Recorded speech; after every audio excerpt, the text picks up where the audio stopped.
Silver Peak Technologies was known far and wide as a place where smart ideas came to life. Glass walls let sunlight pour into open workspaces. Plants stood tall beside rows of desks. Engineers and designers sat in small groups talking softly about ways to make their next product better. Sales teams called clients with excitement, eager to share the company's newest innovation. In every hallway, someone smiled and gave a friendly nod. It all seemed perfect. At the center of this success was Richard Dawson, the chief executive officer. He was a man in his early 50s, with silver hair neatly combed back and a suit that always looked crisp. When he spoke, he sounded calm and confident. He told the press that Silver Peak was more than a business, it was a family. In interviews, he praised the mix of cultures that made the company strong. He talked about how workers from different backgrounds brought fresh ideas. On stage, he stood tall and proud, his voice steady as he promised a future full of growth. Inside the office, people believed in his vision. Maria, a marketing lead, remembered the day Dawson welcomed a new group of interns. He stood in the front lobby, hands folded, and spoke about trust. He said Silver Peak stood for respect and fairness. Everyone clapped. He shook each intern's hand. Maria felt hope in her chest. She thought this was the kind of place where anyone could succeed. But behind closed doors in smaller rooms far from the bright open spaces, something different took place. Late in the evenings, when most staff had gone home, Dawson sometimes met with a tight circle of senior executives. These meetings were private, held in a dark wood conference room with only a few chairs and a long table. The door stayed shut. Curtains covered the windows. Only those invited knew what was said inside. In one such meeting, Dawson tapped his pen on the table and leaned forward. He spoke quietly about the company's goals. He asked his team to focus on speed and efficiency above all else. Then, almost under his breath, he made remarks about workers who did not share his view. He said certain people slowed progress with their different ways and odd customs. He pointed toward a folder of employee files, many of which belonged to staff of Asian heritage. He cast suspicious glances and used words that stung those who knew what was being said. Around the table, some executives forced polite smiles. Few cleared their throats nervously. No one spoke up. Some glanced at each other with wide eyes, unsure of how to act. Maria heard about these meetings through whispers in the hallways. She saw a few senior managers avoid meeting rooms on Friday nights. She noticed that Asian team members seemed uneasy, nodding politely but not joining in laughs when jokes turned sharp. Among the group was Daniel Park, a project manager who had worked at Silver Peak for 7 years. Daniel came to the company with a degree in computer science and a passion for problem solving. He had led successful product launches and earned respect for his thoughtful leadership. He loved Silver Peak's bright spirit and believed in teamwork. Yet in that meeting, he felt a knot in his chest. He knew the words Dawson used were wrong. He believed in fairness and respect. He wanted to speak up, to say something bold. He feared losing his job, the trust he had built, in the place he called a second home. Unknown to Dawson, a young HR specialist named Priya had grown concerned over the past months. Priya had moved across the country to join Silver Peak. She admired its reputation for fairness and diversity. While organizing team events, she noticed tension and half smiles. Invitations to late meetings were sometimes rescinded for certain staff. She saw group emails with subtle phrases that left some feeling excluded. Her heart hurt as she read comments on the company feedback boards. One evening, Priya returned to the office to collect forgotten files.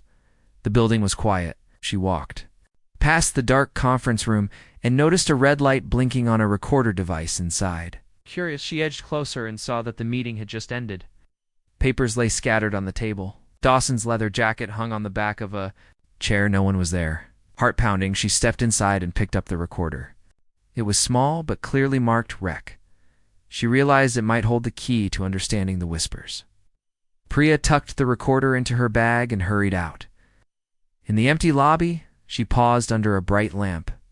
She thought of her family, of the story she would tell them someday that she had stood up for what was right. She thought of Daniel and the others who deserved a workplace where respect was more than a slogan. She knew sharing the recording could shake Silver Peak to its core, but she believed a company built on real respect would survive the truth. By the next morning, Priya had copied the audio onto her secure drive. She listened to it at her kitchen table, heart sinking with each insult Dawson made. The words were harsh and unfair, cutting at the dignity of colleagues who had done nothing but work hard. She felt a mix of anger and sadness. She wondered what would happen if the voice of the CEO was exposed. Would employees feel betrayed? Could the company recover? Could he? As the sun rose over Silver Peak's campus, a new chapter was set in motion. The polished image of unity and inclusion stood on shaky ground. Unseen by most, Priya prepared to bring the truth into the light. She drafted an anonymous email, attaching the recording and a short note. Listen closely. This is not a rumor. This is your CEO. Her finger hovered over the send button. Her heart raced with the weight of what she was about to do. In every corner of the office the next morning, people would reach for their phones. They would hear their leader's harsh words. Shock and disbelief would ripple through teams. Even those who never attended the late-night meeting would know what had happened. It was the start of a shift so profound that Silver Peak's story would never be the same. And in the quiet halls, Priya waited, hoping that from this moment of truth, a stronger and truer community would emerge. The boardroom felt cold and empty when the small group filed in. Only a long wooden table and 10 leather chairs sat beneath the bright overhead lights. Outside, the city hummed quietly, but inside, the air felt thick with tension. Richard Dawson took his place at the head of the table. His silver hair caught the glare of the lamp, and he smoothed the front of his dark suit. Around him sat 5 senior executives, the chief financial officer, the head of product, 2 vice presidents, and Daniel Park, the project manager. Each had prepared notes and fresh coffee, but none seemed at ease. Dawson tapped his fingers on the polished surface and spoke in a calm voice at first. He praised the company's recent numbers and thanked the team for their hard work. Yet as he leaned back, his tone shifted. He frowned and shook his head, as though he carried a secret frustration.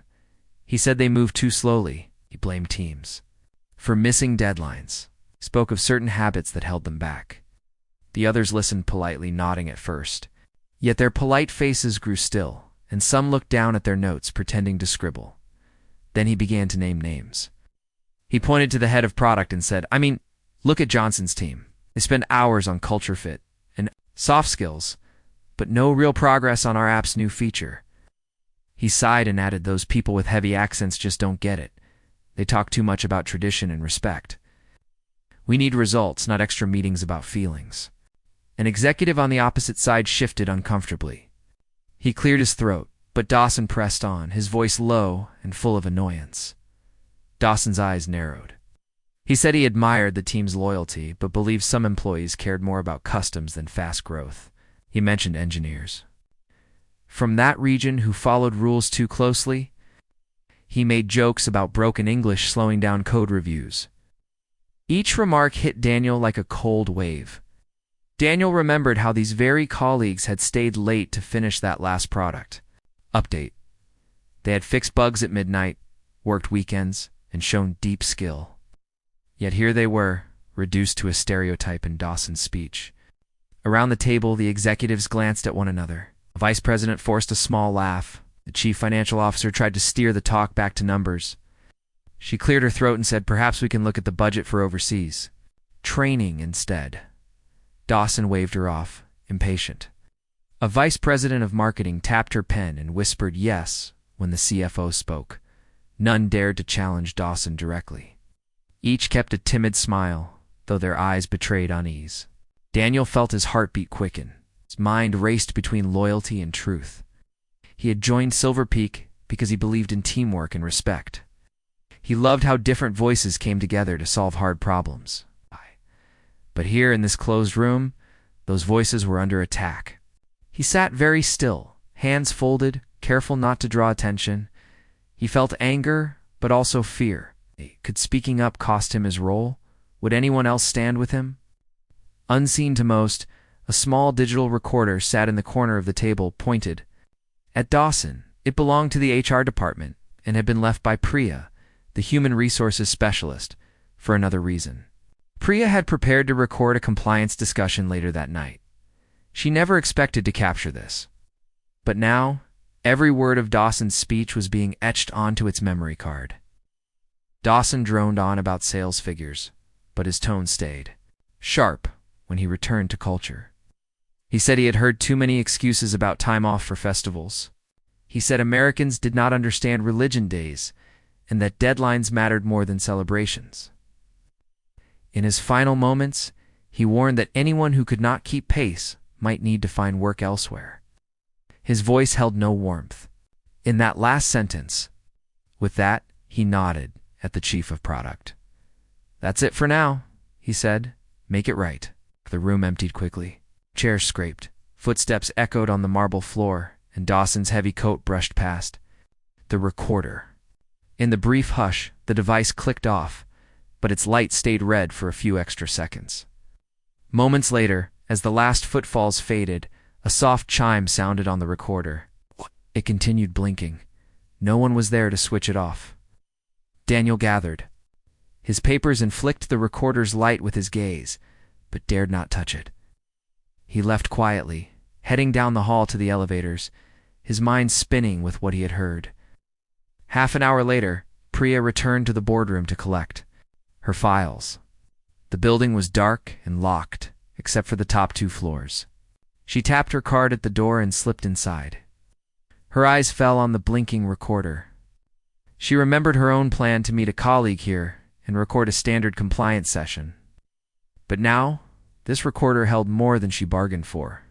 Her heart pounded as she approached the table. She lifted the recorder, feeling its weight in her hand. She might have dropped it if she'd been scared, but she did not. She took a deep breath, unlatched the small memory card slot, and slid out the card. Then she replaced her files, switched off the light, and left as quietly as she came. Back in her apartment, Priya connected the card to her laptop. She clicked play and heard Dawson's voice, smooth at first, then harsh and cutting.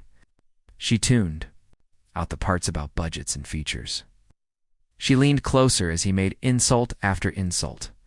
She felt a quick rush of shame. Think of her colleagues, the ones who built new features, who volunteered late at night, who supported each other across cultures. She thought of the way they would feel hearing their leader call their customs odd, and their words a hindrance. Priya sighed and pinched the bridge of her nose. She had never wanted to betray the company. She had joined to build trust and fairness. But she knew this recording was more important than her comfort. She copied the entire file onto a secure folder and named it CEO Private Meeting. In that moment, she decided that someone had to hear this, someone who would act for the good of all employees, not just profits. Early the next morning, she sent an anonymous email to the head of human resources and to board members. No names, just the audio file and a simple note. "Listen to this meeting. It is what our leader said about his own team." Her hands trembled as she hit send. She leaned back and closed her eyes, uncertain how the company would respond. So, ended the private meeting that revealed everything. Dawson believed his words were safe behind closed doors. But the recorder held proof, and Priya had chosen to share it. The stage was now set for a storm of questions, a wave of emotion, and a company's chance to decide what it truly stood for. 3-3. Early one morning, as the sun's first rays slipped through the tall windows of Silver Peak's headquarters, an unusual quiet filled the air. Employees settled at their desks with coffee in hand, ready to start another busy day. Then a hush fell. A wave of notifications pinged across laptops and phones. An anonymous email had landed in every inbox. Its subject line read simply, "Listen to this. It's from our CEO." Attached was a recording file. Curious hands clicked play, and a tense silence swept through cubicles, offices, and conference rooms alike. What they heard next would change everything.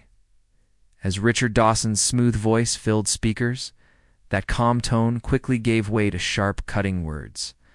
Even before the insults began, people glanced around in confusion. Then came the offensive.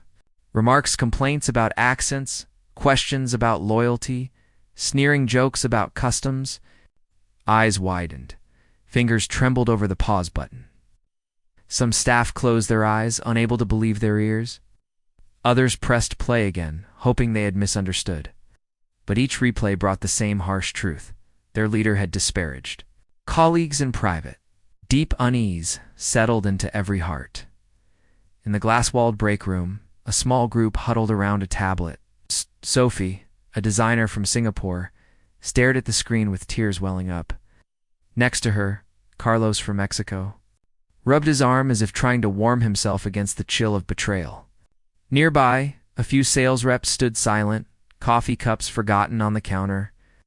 The office chatter that usually filled these walls was replaced by low, worried whispers. People glanced at each other, mouths tight, as if searching for words to express the shock and hurt they felt. For the first time, they realized the public image of unity had not matched the private reality. Word reached HR within minutes. The head of human resources, Alina, was on an urgent call with 2 board members before the coffee machine had even cycled through its first brew. She sat at her desk, phone pressed to her ear, voice low but firm as she said, "We need a plan now." In the back offices, IT teams scrambled to confirm the leak's source and secure internal messaging channels. Legal advisors were summoned to review potential liability. Executives who had once laughed at Dawson's jokes now sat in silence, eyes fixed on the wall clock as if willing time to slow down. The company's leaders faced a crisis unlike any they had imagined. Beyond the glass doors, the recording spread faster than wildfire. Screenshots of the email and snippets of the audio began appearing on social media. A blogger in Silicon Valley posted an article titled, "Silver Peak CEO's Private Racist Rant Goes Public," and 1,000 comments poured in within an hour. News sites picked up the story, sharing headlines about the betrayal of trust and the company's hasty rise to fame built on false promises of diversity. Clients and partners called account managers, wanting reassurance. Share prices trembled on the stock ticker as investors weighed the fallout.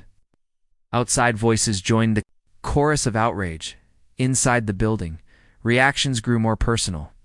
Daniel Park, the project manager who had heard Dawson's worst comments firsthand, felt his stomach churn as he replayed the recording at his desk. He pressed his palm against his forehead to steady himself, heart pounding. He thought of the late nights his team had spent debugging code, the friendly lunches they shared, and the trust they had built. Now it felt as if every effort had been belittled by words that should never have been spoken. He clenched his fists, then opened his laptop to draft a message of support for his colleagues, determined to stand beside them. Meanwhile, Maria in marketing took a different step. She created a small group chat for the Asian American and Asian identifying staff, writing, "We need to talk." Within minutes, replies flooded in a mix of sorrow, anger, and resolve. One colleague suggested a lunchtime gathering in the courtyard. Another proposed writing a petition calling for action. Yet another offered to design simple protest signs. Maria's fingers flew across the keyboard as she organized volunteers. Distributing responsibilities. One person would notify local media, another would liaise with the board through HR, and a third would coordinate the timing so the message would be impossible to ignore. By midday, the courtyard outside the main entrance became a scene of quiet defiance. Dozens of employees gathered, holding handwritten signs that read respect. Always, our voices matter, and inclusion for real. Their numbers grew as curious coworkers peeked out of windows or stepped into the warm sun. Drawn by the determination shining in their faces, some held tissue boxes for those overcome with emotion. Others carried water bottles and snacks. A hush fell over the lawn as employees shared stories of support and kindness they had shown one another. In that shared space, they found strength, in unity. Across the street, journalists snapped photos and scribbled notes as the group chanted in unison, "No more hate." It's not too late. Protest was peaceful yet powerful, living rebuke to the CEO's betrayals. As they marched around the block, passersby slowed their cars, rolled down windows, and offered thumbs-up gestures. The local community stepped in to show solidarity, with small businesses offering coffee donations and neighbors cheering from sidewalks. The message was clear. This company belonged to all of them. They would not be silenced. inside Silver Peak's walls. The board watched live broadcasts of the protests on screens in their emergency conference room, faces that had once shone. Confidence now revealed worry and regret. The chair of the board stood and said, "We must act swiftly and sincerely. This is our moment to prove we stand for what we say." Drafts of public statements were revised repeatedly as executives debated tone and wording.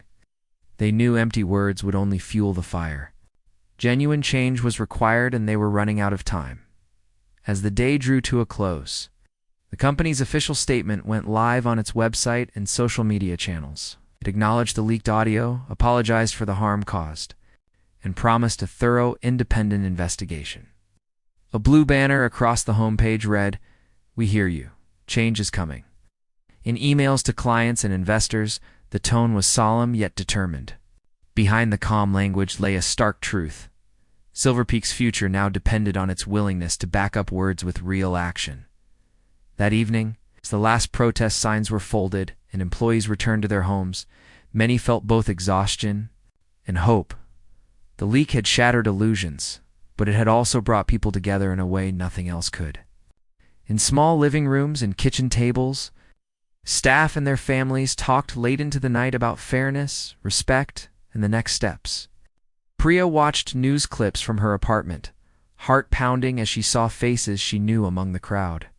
She felt a quiet pride that her choice to share the recording had given her colleagues a chance to be heard in those hours of collective reckoning. Silver Peak began to change. The recording had ignited a spark that could not be undone. The walls between senior leaders and staff had cracked, and a new conversation was underway. It would be long, it would be hard, and it would demand honesty from everyone. But as employees logged off for the night, many felt for the first time that the company they believed in could rise again stronger, truer, and more united than before. ChatGPT said, "The sun had barely reached its highest point when employees began to gather in the main auditorium.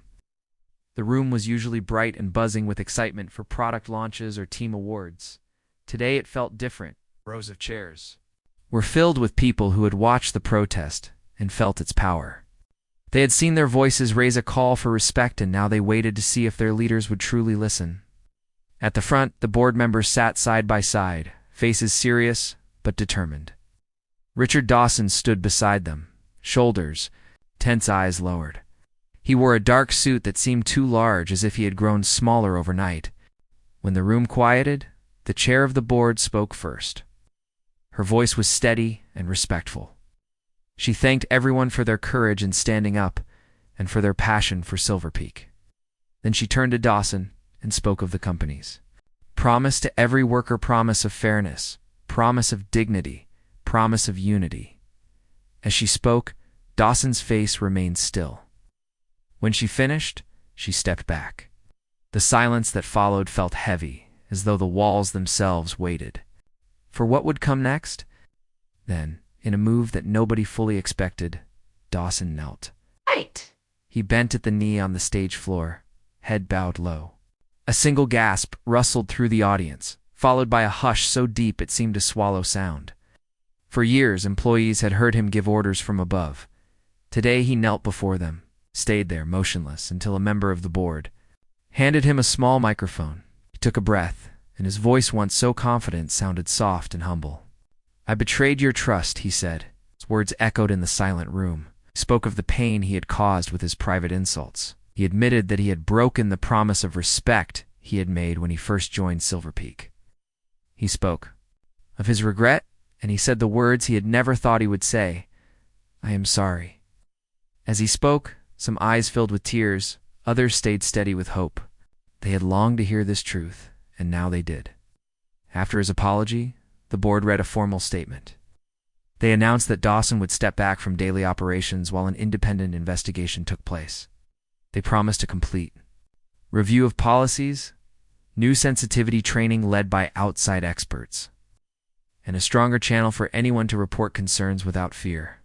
They said there would be regular updates to staff, so every person would know the progress being made. The words felt clear and firm, as if they carried the weight of real change. As the statement ended, cameras in the room clicked. A company Videographer filmed the moment for the record, and a news crew stationed outside slipped in to capture Dawson's expression and the board's resolve. Outside, lights flashed through the glass doors. Inside, employees watched closely. Many held their phones, ready to share this moment with colleagues who could not attend or with friends and family. Some whispered quietly to neighbors, sharing small nods of relief. The kneeling, the apology, the plans. These things had never happened at Silver Peak before. When the meeting closed, people rose slowly. Some stayed to applaud, offering Dawson a few claps that were soft but clear. Others turned to speak with board members, asking questions about the new policies and offering suggestions. A line formed. Near the stage where employees could submit ideas for improving culture, volunteers from HR circulated with clipboards, eager to gather thoughts and concerns. The energy in the room had shifted. What began as shock had turned into a cautious but hopeful momentum. Later that day, small groups gathered in break rooms and corners of the office. Daniel found Sophie and Carlos near the coffee machine and offered quiet smiles. They spoke of how moving it was to see Dawson kneel. Sophie said she felt heard for the first time. Carlos said he believed in the possibility of real change now. Priya, who had captured the initial recording, walked past them quietly, feeling a mix of relief and pride. She had wondered if her action would truly matter. Now, seeing these conversations, she knew it had. By evening, emails from senior leaders landed in every inbox, outlined the schedule for training sessions, listening circles, and monthly progress updates. They invited every employee to take part, to speak up, and to hold the company accountable. A final note from the board chair read, "Our work begins today." As the lights in the building dimmed and people packed up to go home, there was a shared sense that Silver Peak had turned a corner. Scandal had shaken them, but it had also brought them closer. And as the doors closed behind the last worker, the company's future felt open-filled with the promise that respect, once broken, could be rebuilt stronger than before. The next morning, Silver Peak's lobby felt warmer than usual. New posters stood by the reception desk, each one bearing simple words: listen, learn, respect. A small team of volunteers people from every department handed out flyers about the day's first listening circle. In one corner, a long table held name tags and bowls of candy. Light streamed through the tall windows as employees filtered in, some smiling at the fresh energy, others still carrying the weight of recent days. Daniel Park arrived early, straightening his tie even though he knew he would shed it soon. He held a stack of blank cards for people to write questions or ideas. He remembered how lost he had felt when the recording first leaked. Now he felt something new, purpose, in a bright conference room down the hall. Sophie and Carlos sat at a round table, decorated with potted plants and colorful markers. Sophie had arranged the chairs in a circle so everyone could see each other's faces. Carlos had baked a small batch of homemade cookies peanut butter, Sophie's favorite to share. When the first people arrived, they greeted each other softly, checking in with a quick, "How are you feeling?" Or "Did you sleep okay?" It was a simple question, but it mattered. For weeks, people had hidden their worries behind polite smiles. Now, they spoke honestly about hurt and hope. As the clock struck 10, Daniel rang a small bell he had brought. Everyone leaned forward. He said, "Thank you for coming. Today is not about fixing everything at once. It is about listening to each other and learning how to move forward." He invited a manager from product to share her experience. She spoke of the pride she felt when her team finally heard that their voices mattered. She talked about how, even after the scandal, she had stayed late to help a colleague learn new software. Her words sparked nods around the room. Soon, others unrolled their sleeves of worry and began to speak about times they had felt unseen, about small acts of kindness they wanted to share, about wishes for a better future at Silver Peak. Meanwhile, in the open work area, the board chair moved among desks, inviting people to join working groups for policy reform. Priya welcomed each volunteer with a bright thank you, her voice steady, eyes shining. She guided a group of engineers to sketch out ideas for a new diversity and respect training module. Another group brainstormed safe ways for employees to report problems without fear. Each suggestion went on sticky notes, then onto a large wall chart that would guide the coming months. Priya felt a soft pride. A small recorder in an anonymous email had set these changes in motion.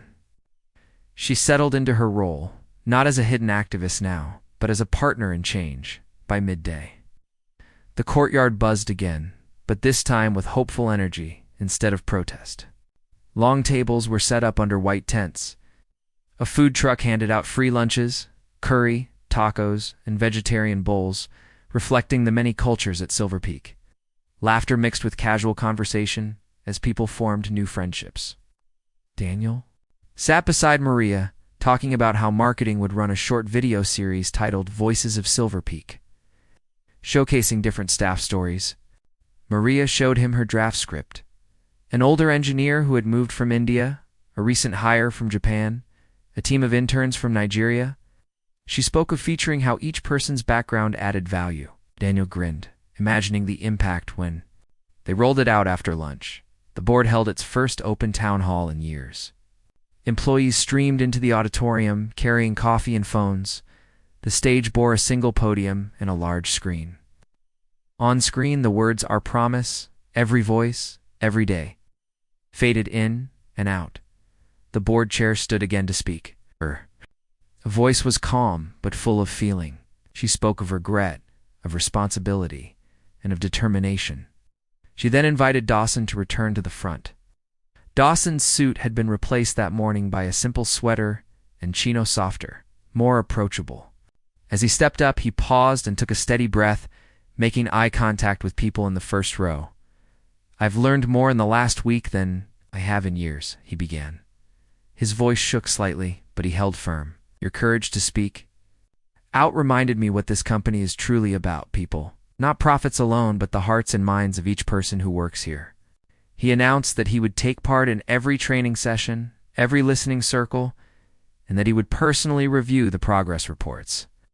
Some employees whispered that it took courage to say those words. Others simply nodded, sensing that this time he meant it. Over the next several weeks, Silver Peak's halls filled with workshops. In one room, a small group learned about respectful communication across cultures. In another, employees practiced giving feedback that built others up rather than tearing them down. In quiet corners, informal mentor circles formed, pairing senior staff with newer hires. People who had once sat apart now wrote notes thanking each other for help and kindness. The email inbox designated for culture ideas overflowed with suggestions. From hosting a monthly potluck to creating a silent reflection room, each note was read, replied to, and where possible, acted upon. Daniel's team, inspired by the changes, launched a feature update ahead of schedule. They dedicated it to everyone who makes Silver Peak a better place. The release note mentioned the value of diverse perspectives and the strength that came when people felt safe to share ideas. Customers noticed the tagline and praised the company's renewed spirit in social media posts. Share prices nudged upward as investor confidence grew. It was a small sign that trust, once broken, could be repaired not by words alone, but by real deeds.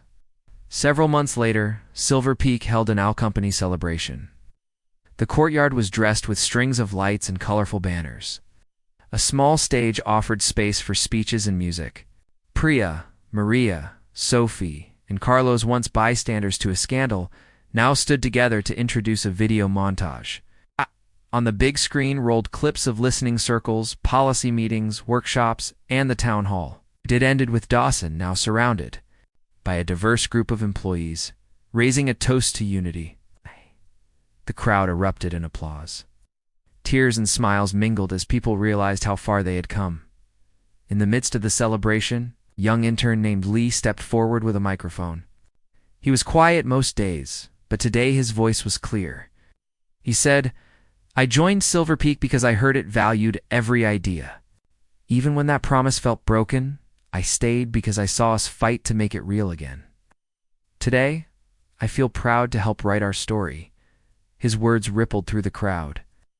Daniel caught Priya's eye, and they exchanged a glance that spoke of relief, pride, and hope.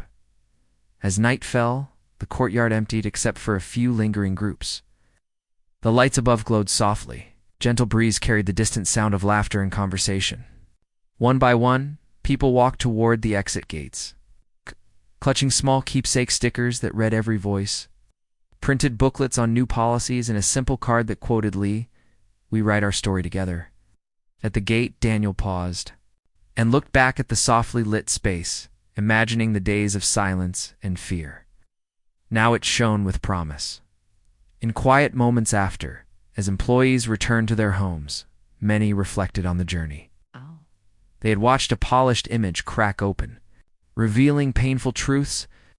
They had spoken up in fear and in hope.